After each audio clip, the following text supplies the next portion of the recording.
Welcome to the new normal, the platform for serious talk. Today, the Cuba is producing the world's best medical facilities, and Cuba is treating her people as well as the peoples around the globe. Today we are having an exclusive interview with the Cuban Ambassador to Sri Lanka, Her Excellency Juana Elena Ramos Rodriguez. She was born in 1956 in Cabaiguan and graduated in international law from Moscow State University of Foreign Relations. In 2000, she got an opportunity to join the legal department of the Ministry of Foreign Affairs. Then she was the ambassador of Cuba designated to the Commonwealth of Dominica. In 2016, she was appointed as the Cuban Ambassador to Sri Lanka and Maldives. She is Ambassador Juana Elena Ramos Rodriguez, joining us today for this exclusive interview. Madam Ambassador Ramos, welcome to the new normal. Thank you very much for inviting me to this interview and give me the opportunity to talk about my country in Sri Lankan media. ¿Cómo está usted? Muy bien, gracias.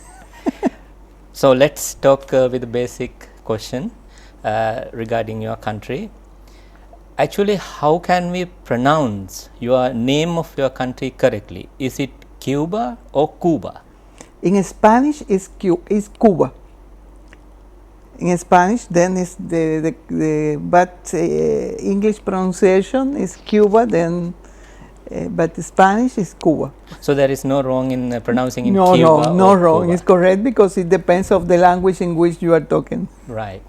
Is Cuba a communist country? The official name of Cuba is the Republic of Cuba, according to the Constitution.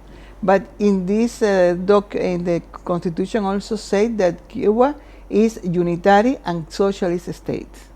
Madam Ramos, please give me a brief overview about Cuban history since the revolutions in 1959. Okay, the Cuban Revolution, led by Fidel Castro, triumphed on the 1st of January 1959. Okay, from the very beginning, the country started with different changes in education, health, for the well-being of the population. During this year, Cuba have many achievements, particularly in this area, and with the condition also all time with the pressure of the blockade, of the American blockade that started from the very beginning in order to finish the revolution. Try to finish the revolution. They are pressure us in economic, financial, and commercial issues. Yes, we'll talk that later. But anyway, Cuba we have very good results in education and in different areas of the society. Just in last year, yet again, UN vote for resolution submitted by the Cuba against the embargo, shown 187 nations out of 193 UN member states have supported the Cuba. This is significant, but still the embargo is inactive. So what is your take on this?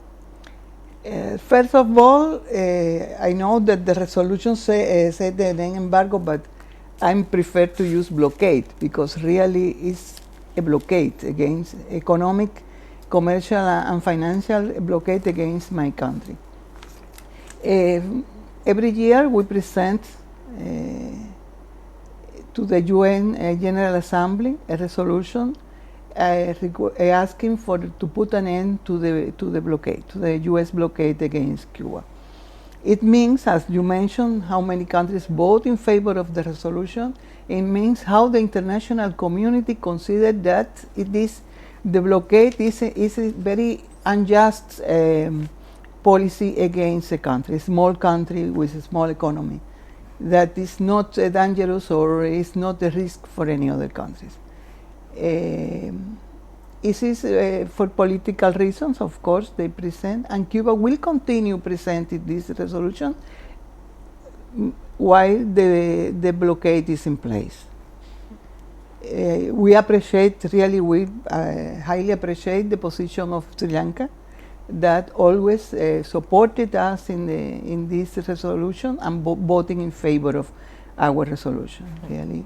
I wish to refer to it by saying a few words about the bilateral relations between Cuba and Sri Lanka. Right. Really, it's important to say, because Yep. it's the history.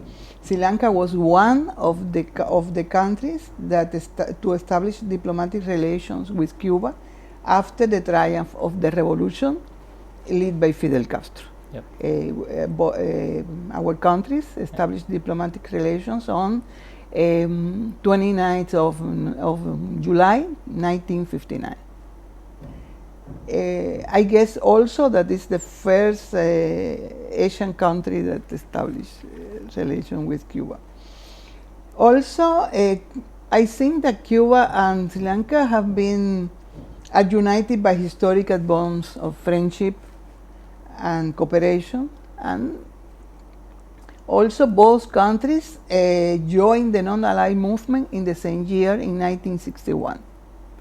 Also, in 1979, Cuba received the presidency of NAM from Sri Lanka.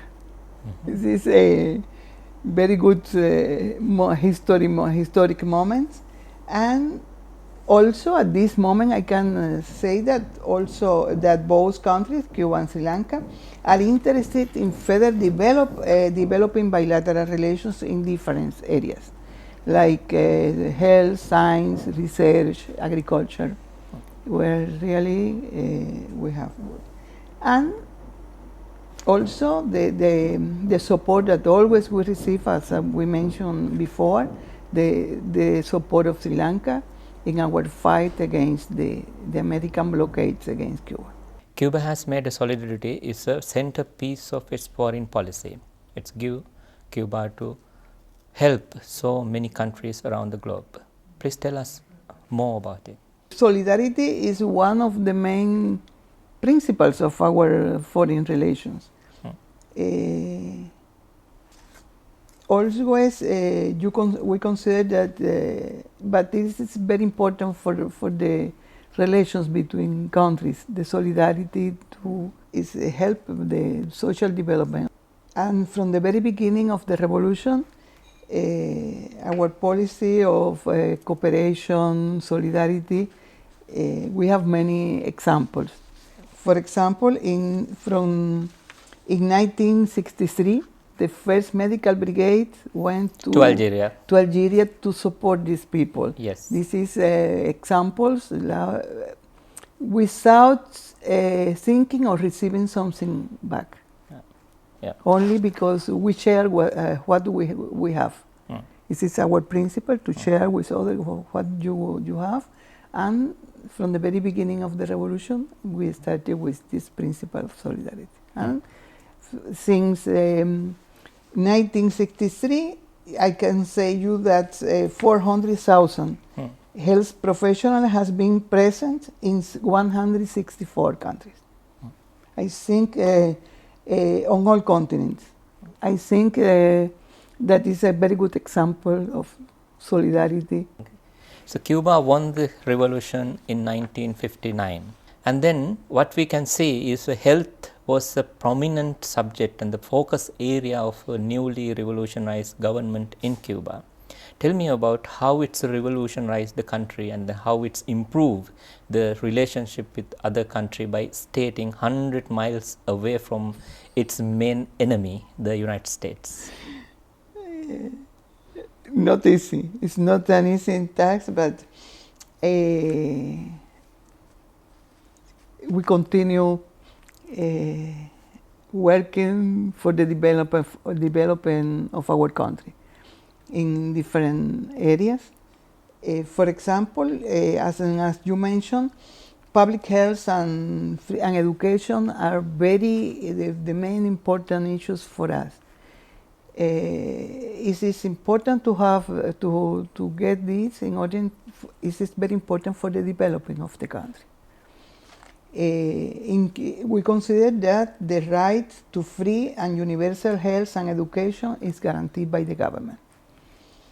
I want to mention that in Article 63 of the Constitution, it establishes that education is a right of all persons and the responsibility of the state, which guarantees free, affordable, and quality education services for comprehensive training, from early childhood to postgraduate university education.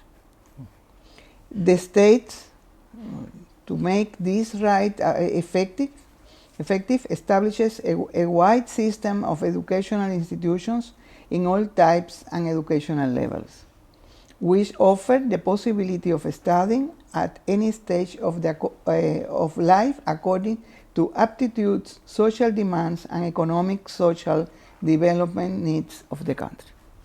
This is our principle for education.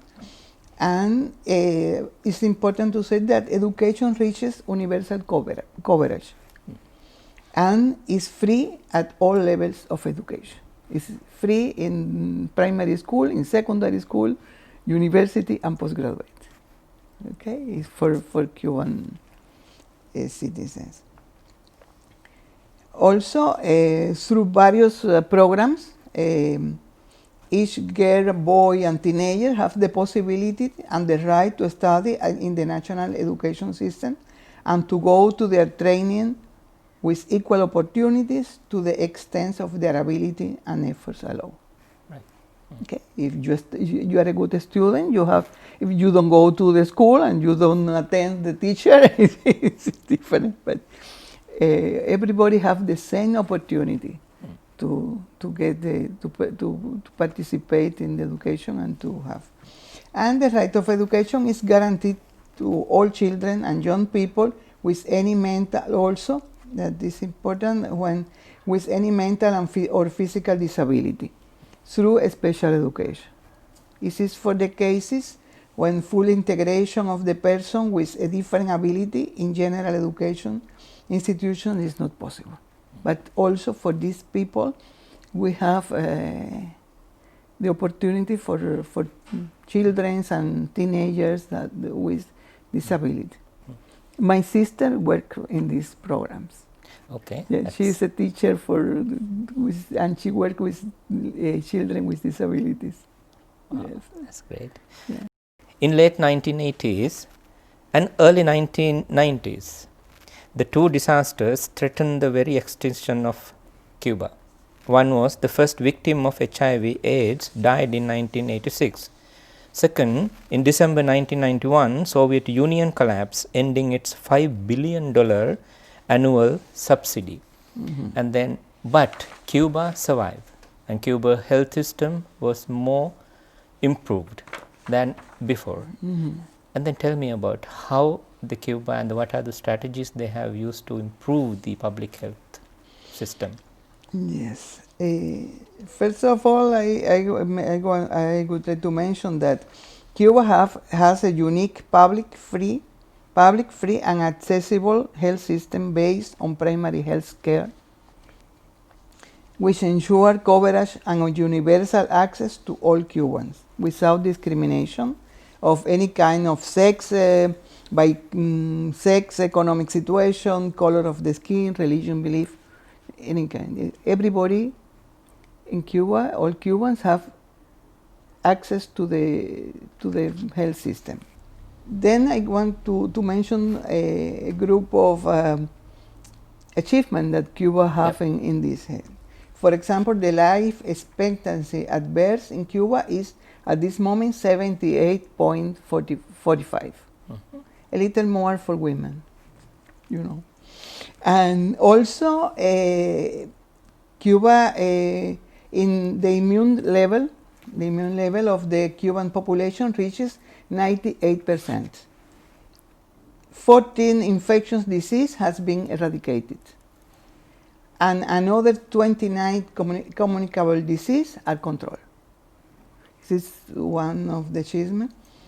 Also, Cuba was the first country in the world to eliminate mother-to-child transmission of HIV and syphilis in 2015. I think we have more, but I can mention how we do it.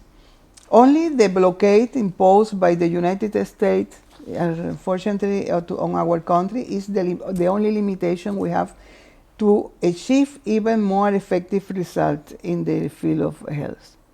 Without blockade, if we have this result with blockade, imagine without blockade, that the conditions will be better.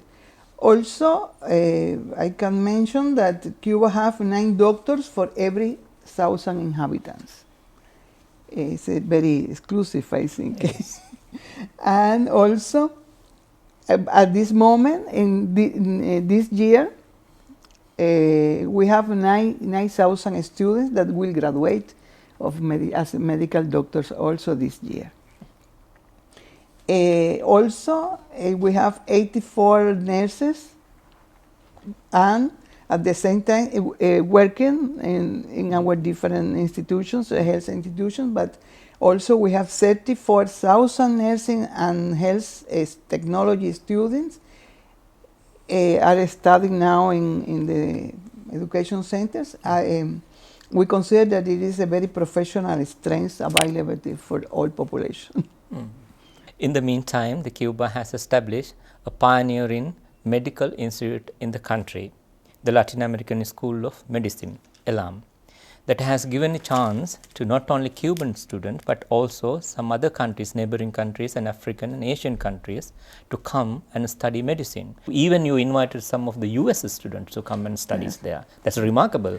I remember this George W. Bush, when he was in in power, he refused to accept a doctor's team from Cuba to treat these hurricane victims. But this medical college, establishment of medical college is one of the best achievements the Cuba ever had. And please go ahead, give us some more details about it. Yes, it's also achievement, but also maybe a very great example of solidarity with other countries. The Latin American School of Medicine is its official name because there are students from other countries also, not only from Latin America. But the ELAN by the acronym. But the idea of this school, of the creative school, arose at the end of 1998. Maybe you remember that in this year, particularly the Central American countries suffer the consequences of 2 very strong hurricanes, George and Mitch.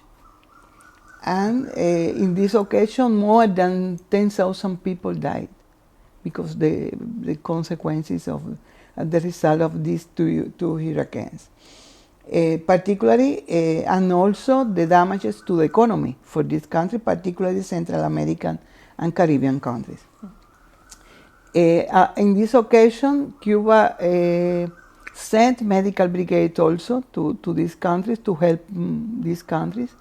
But at the same time, given by the situation, on November 1998, our leader, former President Fidel Castro, launched the idea of creating a school in Cuba to train as doctors free of charge, young people from nations of Central America and the Caribbean that were devastated by the hurricanes. This is the idea. And a few months later, the government launched this idea, my government launched this idea. The facilities of the former Grandman Naval Academy was transformed into the school. Right. This is the history. Yeah. This is military facilities were rebuilt and in this place was created the Latin American School of Medicine. Oh, The fascinating. first students to come to the school were from Nicaragua. Mhm.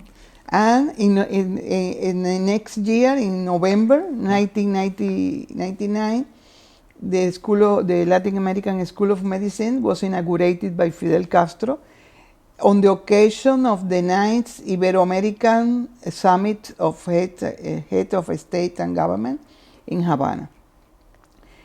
This year, ELAN began its first course with 1,933 young people from 18 countries. And I have a few words from Dr. Carissa Etienne. She is the director of Pan American Health Organization. Okay. After a visit to ELAN with His Excellency Tedros Adhanom, the World Health Organization director, she said, ELAN is recognized worldwide for helping to advance towards universal health. It is a university that is committed to social development, to the sustainable development of people, providing opportunities for many people. Madam Ambassador, in the meantime, the COVID-19 pandemic, as usual, came to Cuba as well. And then it took many lives, but Cuba was able to control it. By issuing a statement, the new president of Cuba on March 20th said, the President Miguel, he said, "We have an educated, informed, responsible, compassionate and disciplined people. In addition to these strengths, we have the training of more than 60 years of a long journey of resistance in the tough wars of all kinds." We have to face the fight against COVID at the same time with fighting against the blockade, with a very good the American government forget about this and establish new sanctions. New sanctions also do not permit that to receive assistance from other countries. We have examples also that, for example, they didn't permit it to land the aircraft with assistance from China, from Alibaba company, because the aircraft belong to American company. This is, I think, an example of what difficult is for Cuba is facing now.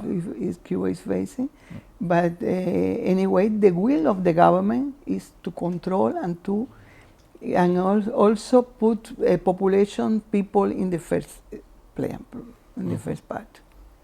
Not only economy, also the most important is the health and the life of people. Cuba has not only overcoming from COVID-19 pandemic, but Cuba is helping to other countries as well. According to the statistics, 37,000 medical staffs, the medical professions are around the globe in 67 countries to help for the people who are suffering from COVID-19. So please tell me about this remarkable mission. Before COVID, we have medical brigade in 60 countries. Yeah. But these doctors also join the countries to control the pandemic. But additional to that, Cuba responds the request for cooperation with other countries also. For example, you know that medical in total, Cuba have sent during COVID time 34 brigades of health professionals were in 26 countries, even in European countries, developed countries. Cuba accepted the answer this requested without thinking of differences, political differences, or anyway. Including Italy. Yes, because for us, we consider, okay, you need our support, we can provide the support, we can do it without thinking about the differences of political differences on any way. Then, because we have this is the Henry Reeve contingent, medical contingent. That is these doctors are prepared to respond to a pandemic or very difficult situations like Ebola in Africa, cholera, in malaria in other countries. They have experience and they are ready to support them. The first medical brigades that in Italy, they are coming back. They are now back home. Of course, we are very proud of the result of their work there, and Cuban people is very proud to have them back in the country. The final questions. Many people say the world will never same as it used to be after this pandemic. And how do you read the society after pandemic? This is not possible for any country. We cannot consider any country is too strong or developed to fight against COVID alone. The history you can see now. Then we are sure that this is a time for cooperation and solidarity. Also, we hope that a world will change. Will change after the pandemic. We consider that the structural transformation of the international economic system will take place, and that a new financial structure will emerge, which the current is not necessary to change. We also hope for a more unjust and sustainable form of globalization. This is a higher priority, and state investment in the health sector is required. Advancing the universal and free access of the population to basic health services. We consider that after COVID it is necessary to have good investment in health and to permit that health to everybody, the access of everybody to that. Our leader, Fidel Castro, said in different occasions that instead of investing so much in the development of increasingly sophisticated weapons, those with resources should promote medical research and put at the service of humanity the fruits of science, creating instruments of health and life and not of death. Madam Ambassador, thank you so much for being with us for this exclusive interview. And it's an honor for us to have you on our show, The New Normal, the platform for serious talk. Thank you. Thank you also for permitting me to transmit the experience of my country in these areas, and I think is shared with Sri Lankan people our ideas. Thank you very much. Today, we talk with the Ambassador Juana Elena Ramos Rodriguez, Her Excellency the Ambassador to Republic of Cuba. And thank you for watching us. See you next time.